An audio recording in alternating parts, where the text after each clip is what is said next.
araw guys, pag-usapan lang natin ang breaking news na exclusive nga naman guys na pinagkakaguluhan sa social media. Mas nagkaroon ng connection Catherine Bernardo, Mayor Mark Alcala, iisa ng stylist. Wow, grabe guys ha. Kitang-kita naman natin na talagang si Mayor Mark ang matunog ngayon sa social media. Lalong-lalo na may connection daw ito para kay Catherine Bernardo, si Mayor Mark. Ito ba ay talagang lumalaganap guys at pinagkakaguluhan at lalong-lalo na guys pinagpipestaan na ng mga netizens or mga sausawera dahil kitang-kita naman natin guys lahat ng estilo daw ni Catherine Bernardo ay ginagaya ni Mayor Mark at namataan daw nila yan.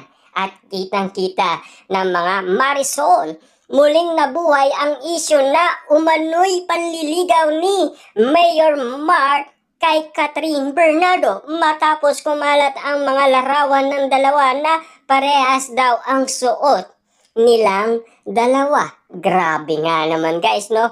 Malupitan na ito. Patindi ng patindi ang mga usapin kina Catherine Bernardo at Mayor Mark. Ano nga ba talaga ang katotohanan? Parehas lang naman ang kanilang mga sinusuot. Kinumpara na kaagad guys na ang panliligaw ni Mayor Mark ang pinag-uusapan na ngayon patungkol umano kay Catherine Bernardo dahil alam naman natin guys, matunog dati ang mga manliligaw ni Catherine Bernardo. Siyempre, kung sasabihin natin lahat yan, tulad na lang Jericho Rosales, di ba?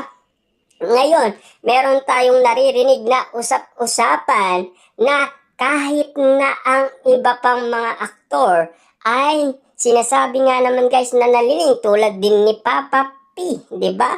Alden Richard. Ngayon guys, eto na naman, Mayor Mark.